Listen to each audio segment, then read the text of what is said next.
Assalamualaikum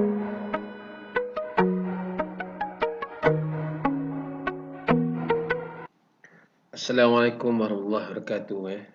Hari ini kita sambung 3.5 tingkatan 4 masih relax buat kelas dekat dapur je sambil minum Nescafe ni. Hari ke-30 PKP jadi kita sambung pelajaran kita. Apa khabar semua? Anak-anak cikgu SMK Tiwa harap okey, masih dalam mood belajar. Okey. Pada hari ini kita nak sambung tajuk 3.5.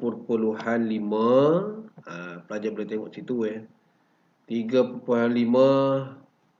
Jadi kalau kita tengok tajuk 3.5 ini ialah faktor kedatangan Jepun. Kalau kita tengok, kita ulang sikit tajuk hari tu cikgu berhenti. Kita sudah sampai kepada peta hari tu kan. Kita dah tengok tentang peta kedatangan Jepun ke Asia Pasifik sehingga sampailah ke tanah Melayu. Ini peta dia memang kita dah belajar. Sebab tingkatan 3 pun kita dah belajar. Cuba kita tengok sikit iktibar yang nampak di sini, nampak? Ini yang iktibar kita kena ambil bila belajar bab ni. Iktibar yang kita kena ambil ialah apa dia? Apa dia nak ambil iktibar? Cuba baca sekejap Kita nampak di sini dalam kita tengok iktibar yang boleh kita ambil ialah kita sewajarnya mengambil iktibar. Nampak itu kita sewajarnya mengambil iktibar kalau boleh lah anak-anak ni daripada peristiwa dengan menghargai nikmat keamanan dan belajar hidup bersama-sama. Jadi kalau soalan yang keluar jangan tak boleh jawab sebab dah ada di situ. Dia bagi apakah iktibar daripada perang dunia? Apa lagi kita nampak? Iktibar ni menyebabkan banyak kematian, kesengsaraan dan sebagainya. Dikatakan dalam 2 perang sebelum ni yang kita belajar, dia mengorbankan hampir 75 juta. Allah, banyak jawapan kat sini Apakah iktibar daripada perang dia? Ini soalan. Ini kemungkinan soalan dia.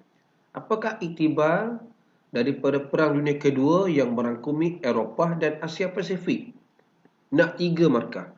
Di sinilah jawapan dia Okey, baik anak-anak tengok garis masa macam mana dia mendarat di Singgora, Pearl Harbor dan juga di Kota Baru Baik, pada hari ini kita nak masuk ialah faktor kedatangan Jepun. Sebab bila sebut faktor ni anak-anak mungkin tak jelas apa dia faktor. Faktor ni ialah sebab, punca Okey. Kalau kita tengok sebab kedatangan Jepun ini sebab kedatangan Jepun ke tanah Melayu kita katakan, kita nampak ada beberapa sebab. Jepun ni datang, kita dah belajar itu. Dia ada membawa satu propaganda. Elok saya cikgu letak sini Jepun ni menggunakan propaganda yang telah menarik minat masyarakat di tanah Melayu. Ini semangat Asia untuk Asia. Inilah yang telah menanam semangat orang-orang ataupun masyarakat di tanah Melayu untuk menyokong Jepun, yang mana dianggap Jepun ini sebagai pembela pada waktu itu. Baik, tengok faktor yang pertama. Okey, ini faktor 1. Aku letak warna merah lah faktor 1, F1. Okey, kita tengok faktor 1 ni. Kita dah belajar sebelum ni, Jepun ni jadi kuasa tentera, Jepun memerlukan bahan mentah, Jepun memerlukan pasaran. Okey, tengok. Jepun ingin mengeksploitasi kekayaan bahan mentah. Dia nak eksploitkan hasil kerana industri dia pada waktu itu. Jadi kita nampak apa bahan mentah yang diperlukan? Contohnya apa? Jelas itu. Contohnya biji timah, getah. Yang ada di mana? Yang ada di tanah Melayu pada waktu itu. Itu sebab sasaran negara kita. Kalau Sarawak pula pada waktu itu Jepun ingin mendapat sumber minyak. Itu sebab kita tengok pendudukan Jepun adalah di Miri Sarawak. Bila Jepun dia dapat exploit ini, kita nampak di sini dia ada inference dia. Dia ada inference di sini. Ada kesan dia. Ada. Kalau kita nampak dia ada kesan dia di situ kepada Jepun tu sendiri. Kita nampak kesan ni ialah Jepun dapat menjayakan. Kita dah belajar Jepun ini nak wujudkan satu lingkungan.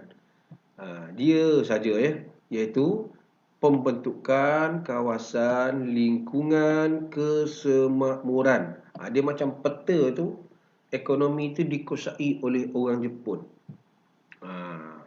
Baik, senang je faktor ni. Bahan mentah. Bahan mentah apa? Biji timah. Di mana? Tanah Melayu. Minyak mana? Sarawak. Untuk apa? Untuk dia mewujudkan sumber ekonomi. Ini peta. Peta seolah-olah dia datang untuk bantu lah ya. Kalau soalan keluar, apa yang anda faham tentang peta ini? Sebab dalam peta ni tulis Jawi. Ya Allah, peliharalah kami oleh tentera Jepun daripada Naya. Terpeliharalah kami, nampak tu? Oleh tentera Jepun daripada Inaya. Allah Akbar. Kita nampak. Jadi orang Melayu bila ada Jawi sikit, ada Asia sikit, udah mula lah mula pengelejat pada waktu itu. Okey. Kita tengok fakta yang kedua. Fakta dua. Kita tengok fakta dua. Kenapa Jepun ni dia nak tanah Melayu pada waktu itu Kenapa dia nak? Kenapa Jepun memilih tanah Melayu kalau soalan tanya?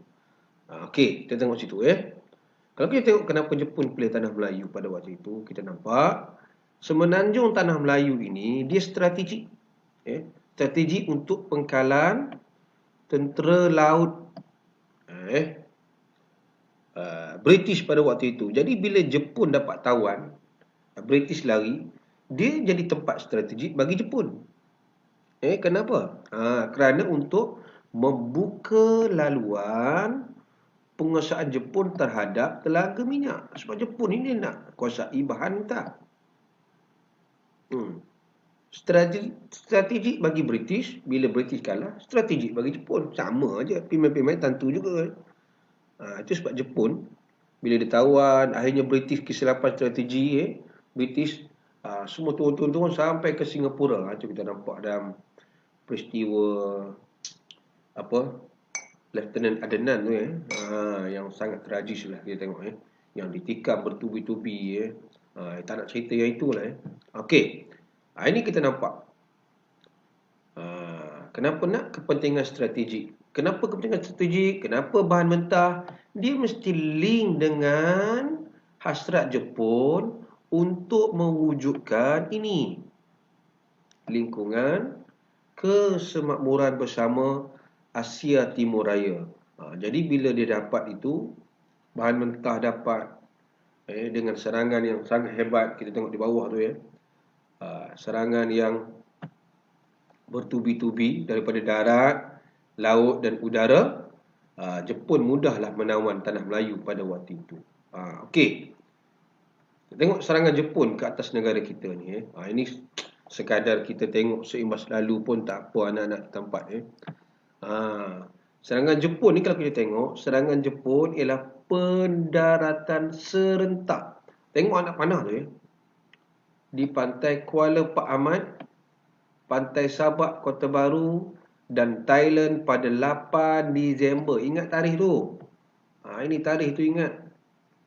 Ini tarikh datang ke tanah Melayu ni. Cikgu letak 2 warna. Tak tahu juga, tak tahulah 3 warna kita letak. Kita letak 3 warna kita letak sini bagi ingat tarikh tu Jadi kita tengok itu ialah dia datang. Ini tarikh datang. Tarikh kedatangan. Ini ialah tarikh satu lagi ni. Ini ialah tarikh kalau kita tengok tarikh apa? Tarikh Jepun berjaya. Ini tarikh berjaya menawan seluruh tanah Melayu. Ini berjaya.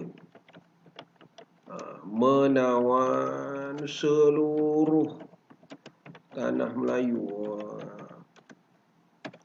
Nampak minum sedap minum Nescafe penaja hari ni. Kita nampak situ mendarat, kita nampak di itu ada tenggelamnya kapal Ripples nampak macam ni kita nampak bintauan dengan tenteranya yang jalan kaki dengan kapal perang. Ini kapal British ni, kapal Ripples dan Prince of Wales. Habis di bomnya dia. Jadi kita nampak memasuki melalui dua daerah. Akhirnya kita nampak Jepun mudah menawan. Berapa lama tawan kita? Cuba tengok. Bulan Disember, bulan Februari. 8 Disember, 8 Januari sebulan. 8 Januari, 8 Februari 2 bulan. Lebih kurang 2 bulan berapa hari je. Jadi kita nampak di situ. Mudah Jepun menawan. Di sini kita belajar satu kemahiran, iaitu kemahiran memahami kronologi. Kita nampaklah akhirnya kenapa Singapura, itu ialah kesilapan British. Sebab British beranggapan Jepun akan serang melalui Singapura pada waktu itu. Nampak sini. Kita hari ini kita memahami kronologi. Kita faham tempoh jangka masa yang diambil. Tadi cikgu dah bagi tahu yang diambil lebih kurang dalam 2 bulan. Bila dia mula tawan? 1941. Dapat tawan 1942. Tengok balik. Dia balik Okey. Ini kalau kita di sekolah kita boleh buat benda inilah gunakan. Jadi sebenarnya simple saja dah. Habis kita belajar. Sini cikgu ulang balik apa ini anak-anak Sikit kita belajar hari ini, lebih kurang dalam 15 minit. Kita memahami bahawa kedatangan Jepun ini bukan datang saya saja. Datang melalui sebab punca bahan mentah, strategi, kepentingan dan sebagainya. Ada dua fakta ini yang kita nampak. Dan kenapa masyarakat tanah Melayu menerima kedatangan Jepun pada waktu itu? Kenapa? Tadi cikgu dah bagi tahu. Ini semangat Asia untuk Asia yang diguna oleh propaganda oleh Jepun. Tambah pula tulis dengan Jawi pula tu. Allah, lagi sukalah masyarakat pada waktu itu beranggapan Jepun ini nak membantu kita menghalau British. Okey. Cukup setakat ini hari ini cikgu akan buat 2 video. Cikgu akan sambung juga satu lagi tajuk nanti, iaitu 3.6. Okey. Minum dulu lah lepas ni mungkin lepas ni minum cikgu akan upload lebih kurang kemudian sikit lah ke dalam grup sejarah Easy to Pass. Baik, terima kasih anak-anak yang terus bersetia bersama cikgu. Terima kasih kepada anak-anak Tingkatan 5 juga yang semalam attend kelas cikgu dalam Meet. InsyaAllah kita akan sambung lagi kelas kita nanti. Bye bye. Toche. Terima kasih. Apa lagi Okey, itu saja.